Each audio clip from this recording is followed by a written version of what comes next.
నమస్తే, welcome to golden news. నేను సుధు. ఈరోజు మనతో పాటు సీనియర్ హైకోర్టు అడ్వకేట్ రచనారెడ్డి గారు మనతో ఉన్నారు. మేడంతో మాట్లాడుతున్నారు. నమస్తే మేడం. నమస్తే అండి మేడం, కవిత లిక్కర్ కేసు అయితే ఒక సంచలనంగా అయితే మారింది. మళ్ళీ ఈ రీసెంట్గా అయితే ఈడీకే హాజరు కావాల్సింది, కానీ తను గైర్ హాజరయ్యారు, హెల్త్ బాగాలేదు. నెక్స్ట్ 28న డేట్ ఇచ్చారు, కానీ అప్పుడు కూడా హాజరవుతారా లేకపోతే ఏంటి పరిస్థితి? అంటే నేను ఒక ఆస్ట్రాలజర్ని అయితే కాదు, కానీ అప్పుడు హాజరు అబ్సల్యూట్లీ కావాల్సిందే. ఎందుకంటే కవిత గారు మొన్న 11th రోజు హాజరైన తర్వాత 16th రోజు డేట్ ఉండే, డేట్ కన్నా ముందు ఎటువంటి కమ్యూనికేషన్ చేయలేదు ఈడీతోని. సడన్గా హుటాహుటిగా సుప్రీంకోర్టుకి వెళ్ళేసి, అంటే చాలా అలిగేషన్స్ చేస్తూ 3rd డిగ్రీ ఉపయోగించారు, నన్ను వెళ్ళనీయలేదు, 8:30 వరకు ఇచ్చేశారు, అలాగే ఇంట్రోగేట్ చేశారు, మా ఫ్యామిలీని బెదిరించారు, అంటే they blackmailed me saying that they going to arrest my family, ఏదేదో అలిగేషన్స్తోని సుప్రీంకోర్టుకి వెళ్ళింది. అయితే సుప్రీంకోర్టు క్లీన్గా దాన్ని మోసుకొచ్చింది. ఎందుకంటే కవిత గారిని పిలిచింది సెక్షన్ 50 కింద. Section 50 is like a civil summons. అంటే సివిల్ కోర్టు మనకు సమ్మన్స్ ఇస్తే మనం వెళ్ళి ఎలాగా దాన్ని ఒబే చేయాలో అటువంటిది.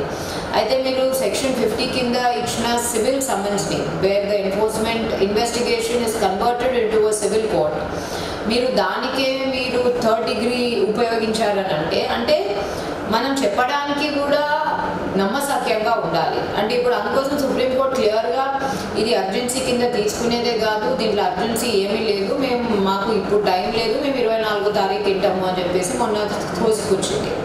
అయితే అలా తోసిపుచ్చిన తర్వాత కవిత గారు కేసు పెండింగ్ ఉంది, నేను రాను అని చెప్పేసి అనడానికి వీల్లేదు. ఎందుకంటే చట్టంలో ఎట్లుంటుందంటే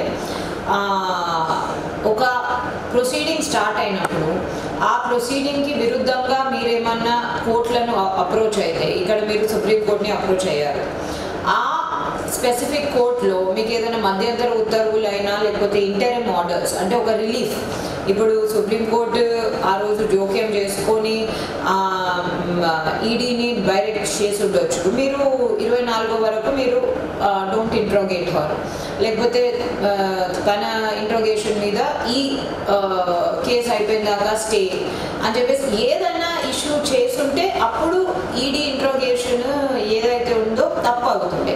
కానీ ఇక్కడ కవిత గారే క్లియర్గా తప్పు చేశారు. ఎందుకంటే ఒక ప్రొసీడింగ్ కంటిన్యూ అవుతున్నప్పుడు మీకు దానికి సమన్స్ వచ్చినప్పుడు you are in violation and in contempt of those summons if you don't obey those summons. ఎందుకంటే చట్టం అనేది ఒకటి ఉంటుంది, అది దాని పని చేసుకు వెళ్తూ ఉంటుంది.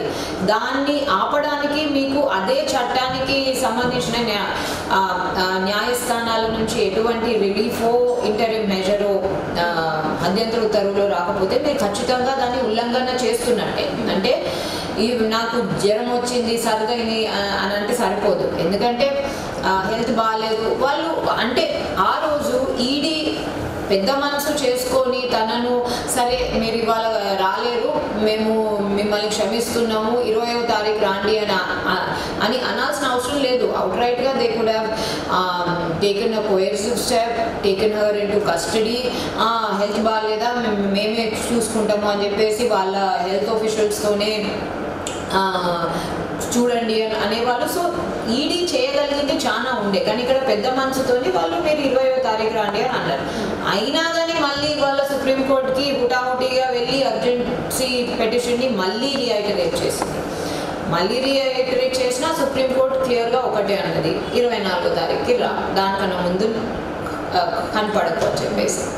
సో ఇట్లున్నప్పుడు మళ్ళీ ఎవ్రీ టైమ్ వైలేటింగ్ ఆర్డర్స్, అంటే ఒక చట్టరీత్యాన జరుగుతున్న ప్రొసీడింగ్స్ని దాని కింద మీరు రావాల్సిన సమన్స్ని మీరు ఉల్లంఘిస్తుంటే they can take you as being in contempt, and ఆ సమన్స్ మీరు ఉల్లంఘిస్తున్నారు కాబట్టి మిమ్మల్ని నాన్ కోఆపరేటివ్గా డిటర్మైన్ చేసి వాళ్ళు కోయర్సివ్ స్టెప్స్ తీసుకోవచ్చు, they can place you under arrest. అయితే 20వ తారీఖు కవిత గారు ఖచ్చితంగా వెళ్ళాల్సిందే, ఎందుకంటే తనకు ఎటువంటి ఇంటరిమ్ రిలీఫ్ రాలేదు, and she has to cooperate with the investigation. ఇంకా ఈ నేను నేను మహిళను నేను మహిళను నేను మహిళను అని అనేది అది తనకన్నా టైర్సంగా అనిపిస్తుందో లేదో అర్థం కావడం లేదు. ఎందుకంటే మహిళలు 6 o'clock తర్వాత మహిళలను అరెస్ట్ చేయకూడదు అనేది ఒకటి ఉందండి. అది ఒక ఆనవాయితీ, అది చట్టంలో ఉన్నది. ఇంకో అది 46 CRPC కింద ఉంది. అయితే సెక్షన్ 160 CRPC కింద మహిళలను అంటే 65 కన్నా ఎక్కువగా ఏజ్ ఉన్న సీనియర్ సిటిజన్స్ మగవాళ్ళని, 15 years కన్నా తక్కువ ఉన్న మగవాళ్ళని, మహిళలను ఇంటికి వచ్చి ఇంట్రోగేట్ చేయాలని ఉంది. అయితే ఇక్కడ డిఫరెన్స్ ఏంటంటే అది CRPC is a general law. PMLA, Enforcement Directorate functioning under the Prevention of Money Laundering Act is not bound by section 160 of CRPC. ఎందుకంటే PMLA section 50 కవిత గారికి ఇచ్చిన నోటీసెస్ ఏ సెక్షన్ కింద ఉన్నాయో ఆ సెక్షన్ కింద ఇన్వెస్టిగేషన్లో జెండర్ ఎగ్జామ్షన్స్ ఎటువంటి లేవు. ఎట్టకేలకు అది ఇంకా సివిల్ ప్రొసీడింగ్ అది. సో క్రిమినల్ ప్రొసీడింగ్లో ఉన్న రిక్వైర్మెంట్స్ని మీరు సివిల్ కేసుకి సివిల్ ప్రొసీడింగ్స్లో క్రిమినల్ చట్టమైన సివిల్ ప్రొసీడింగ్స్లో అప్లై చేయడానికి వీల్లేదు. అది అలా ఉండగా ఒకవేళ మీకు 11th రోజు ఒక సర్టెన్ టైం తర్వాత ఇబ్బందిగా అనిపిస్తే మీరు రిక్వెస్ట్ చేసి ఉండొచ్చు. I mean you can formally informally request your interrogation officer that you are tired, you need to go home. మీరు 5:30కో 6:30కో ఎప్పుడో ఒకప్పుడు మీరు రిక్వెస్ట్ చేసి మీరు టైం తీసుకొని నేను రేపు వస్తాను కంటిన్యూ. కానీ ఇక్కడ మరీ ఎవ్రీ టైం, ఎందుకంటే నేను ప్రశ్నలను అడ్డుకుంటాను, నాకు భయం లేదు, నేను సహకరిస్తాను అని అనేటామె పిడికిలి బిగించి సహకరిస్తానని అనేటామె ఇట్లా హఠాత్తుగా సుప్రీంకోర్టుకి వెళ్ళి నేను రాను, నాకు జ్వరం వచ్చింది, నాకు సర్ది వచ్చింది అని అనడము అంటే ఎవరికైనా డౌట్స్ వస్తాయి, అంటే సస్పిషన్స్ ఉంటాయి.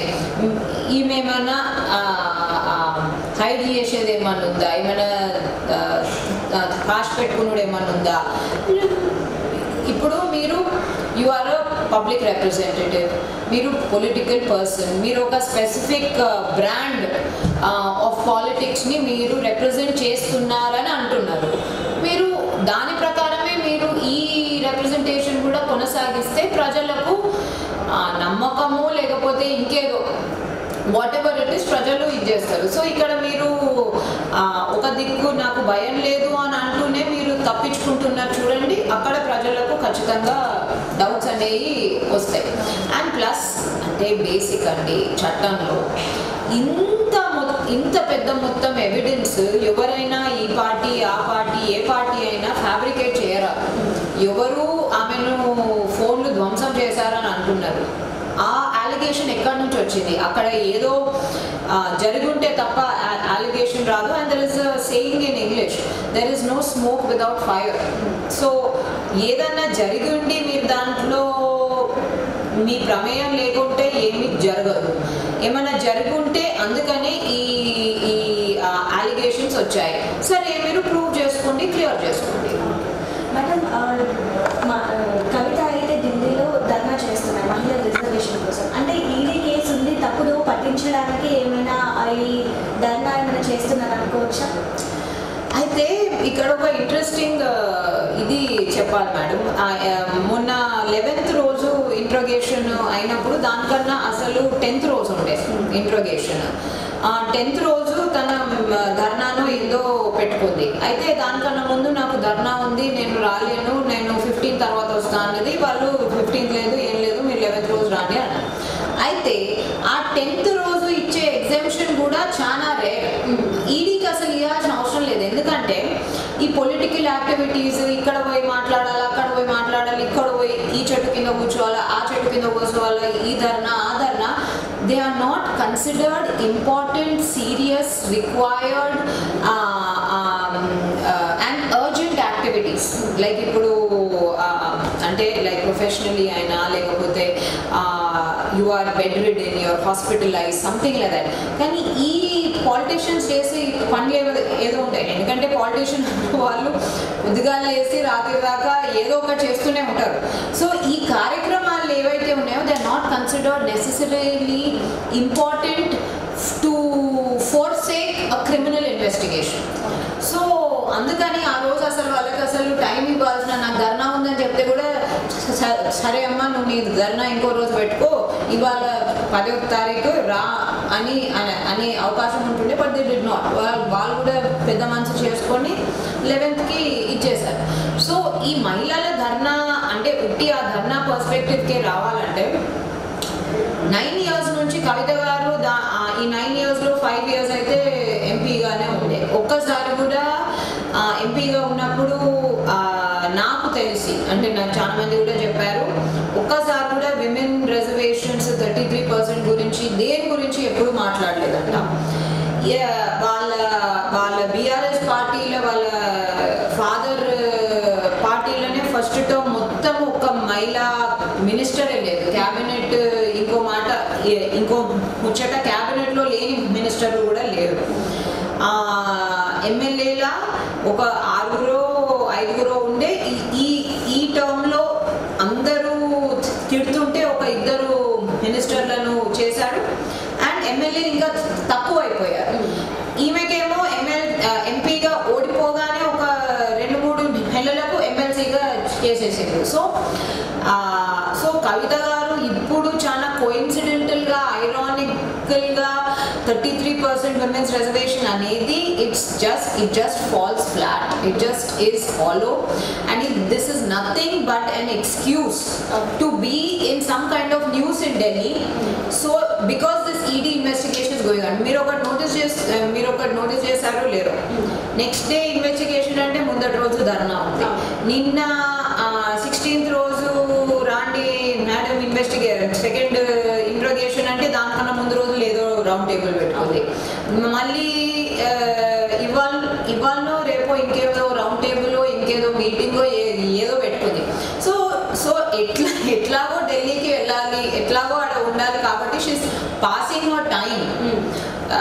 కానీ మహిళా రిజర్వేషన్ ఇట్లా it doesn't seem honest, it doesn't seem from her heart. And మీరు ఈ కోయిన్సిడెంట్, ఈ ఐరనీని చూస్తేనైతే అందరికీ, అంటే మహిళలకే హాస్యాస్పదంగా ఉంది. మీరు మా గురించి మాట్లాడలేదు మేడం, మీరేదో మీరు చూసుకోండి ఇప్పటికీ అనే స్టేజ్లో తెలంగాణ మహిళలు అయితే ఉన్నారు. మేడం ఇంకా చూసుకుంటే కేటీఆర్ గారు ఈడీ మోడీ ఒకటే అని చెప్పేసి మాట్లాడుతున్నారు. అంటే ఈడీ కూడా ఒక ఇండిపెండెంట్ బాడీ, అంటే ఒక పార్టీకి కొమ్ము కాయడం అనేది అది కరెక్ట్ కాదు. కానీ ఇక్కడ చూస్తే బీజేపీ ఇతర రాష్ట్రాల్లోనే ఈడీ దాడులు ఎక్కువ జరుగుతున్నాయి. దీన్ని ఏ విధంగా సమర్థించవచ్చు? ఇది ఒక ఆపోజిషన్ ఇంకో ఏ ఎక్స్క్యూజ్ లేక డెస్పరేషన్, ఫ్రస్ట్రేషన్లో అల్లుతున్న నెరేటివ్. మళ్ళీ మీ సంపాదన, మీ ఇన్ని వేల కోట్ల సంపాదన ఎక్కడి నుంచి వచ్చింది? మీరు 2004లో ఎక్కడున్నారు, 2014లో ఎక్కడున్నారు, మీరు ఇప్పుడు ఎక్కడున్నారు? అంటే ఇన్ని సరే మేము కష్టపడి సంపాదించినాం అంటే ఏమి కష్టపడ్డారు? అంటే like what is your source of income? అంటే కొంతమంది ప్రొఫెషనల్ ఉంటుంది, బిజినెస్ ఉంటుంది, ప్రొఫెషన్లో మంచిగా సంపాదించిన వాళ్ళు ఉంటారు, బిజినెస్లో మంచిగా సంపాదించిన వాళ్ళు ఉంటారు, ఇండస్ట్రీ ఉంటుంది, లేకపోతే ఏదో ఒక వొకేషన్ ఉంటుంది ఒక హ్యూమన్ బీయింగ్కి. మీరు వచ్చినప్పటి నుంచి మీరు పాలిటిక్స్లోనే ఉన్నారు. మళ్ళీ మీకు ఇన్ని వేల కోట్ల ఆస్తులు ఎక్కడి నుంచి వచ్చినాయి? అండ్ కవిత గారు మళ్ళీ అంత నిరభ్యంతరంగా, అంత భయం లేకుండా ఉన్నప్పుడు మళ్ళీ వెళ్ళి ఇంట్రోగేషన్తో, ఇన్వెస్టిగేషన్తో సహకరించండి. మీకు దాపరికాలు ఏం లేవు కదా. You go and you cooperate with the investigation. ED Modi ఒకటంటే ఆపోజిషన్ వాళ్ళు ఒక్కోళ్ళు కూడా మా మీద ఈ అలిగేషన్స్ ఎందుకు వచ్చినాయి, ఈ అవాస్తవాలు, సో కాల్డ్ అవాస్తవాలు ఎందుకు వచ్చినాయో ఎవరు దాని గురించి ఎక్స్ప్లెయిన్ చేస్తలేరు. అసలు నువ్వేమీ చేయకుండా నీ మీద ఏమి అలిగేషన్ ఫ్యాబ్రికేట్ చేసి నీ మీద ఇది చేస్తాము. So it is just a narrative. ఎందుకంటే ఫ్యామిలీ రూల్డ్ స్టేట్స్ అయినా, ఫ్యామిలీ రూల్డ్ అంటే ఒక పొలిటికల్ పార్టీని మన ప్రైవేట్ లిమిటెడ్ కంపెనీ లాగా ట్రీట్ చేస్తే corruption will always be to the highest extent. That is proven everywhere. And it's an academic fact. It's proven everywhere across the world. అందుకోసం kingdoms ఇప్పుడు లేకుండా అయిపోయినాయి, థ్యాంక్ గాడ్. సో ఈ డైనామిక్ని వాళ్ళు disprove చేయాలి. మేము కరప్ట్ కాదు అని మీరు ప్రూవ్ చేయండి. ఈడీ కాదు, సిబిఐ కాదు, ఎవరు మీ ఎన్నుకుండరు.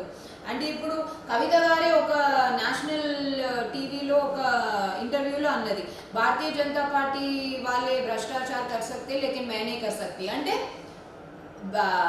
కరప్షన్ చేయండి, మమ్మల్ని కూడా చేసుకొనియండి అని అన్నట్టుంది. So it is nonsensical. అంటే ఆమె ఆలోచించి అన్నదా, ఆలోచించకుండా అన్నదా, కానీ అన్నది. So it only speaks for their narrow mindedness. మీకు అంత మీరు అంత సిద్ధాంతం గలవారు ఉంటే, మీరు అంత నిక్కచ్చు కలవారు ఉంటే మీరు ప్రూవ్ చేసుకోండి. మీరు కరప్ట్ కాదు, మీ సోర్సెస్ ఆఫ్ ఇన్కమ్ ఏంటి, మీ ఐటీ రిటర్న్స్ ఏంటి, మీరు ఇన్ని వేల కోట్లు 9 ఏళ్లలో ఎక్కడి నుంచి సంపాదించిండ్రు, ఎట్లా సంపాదించారు, మీరు ప్రూవ్ చేసుకుంటారు. మేడం, కవిత గారు ఇప్పుడు అరెస్ట్ అయ్యే ఛాన్సెస్ ఎక్కువగా ఉన్నాయా? అసలు ఏంటి పరిస్థితి అనే విషయం? అంటే ఎన్ఫోర్స్మెంట్ డైరెక్టరేట్కి లీగల్లీ అరెస్ట్ చేసే అర్హత, హక్కు ఎప్పుడు ఉంటుందండి. అయితే 20వ తారీఖు ఏమవుతుందో, తను ఇన్వెస్టిగేషన్తో కోఆపరేట్ చేస్తుందో లేకపోతే ఇంకో కొత్త స్టోరీ స్టార్ట్ అవుతుందో అది మనం 20th రోజే చూడాలి. కానీ 20th రోజు ఒకవేళ ఇన్వెస్టిగేషన్ ద్వారా తను నాన్ కోఆపరేటివ్గా అనిపిస్తే, లేకపోతే కొన్ని కొత్త వాస్తవాలు బయటకు వస్తే, ఇంకా తనను ఇన్వెస్టిగేట్ చేయడము అవసరం అని అనుకుంటే they can take her into custody. So it depends. అంటే ఈడీ డిస్క్రెషన్, ఈడీ ఏం చేస్తుందో అది ఆ రోజు ఇన్వెస్టిగేషన్ ఇంట్రోగేషన్ మీద డిపెండ్ అయి ఉంటుంది.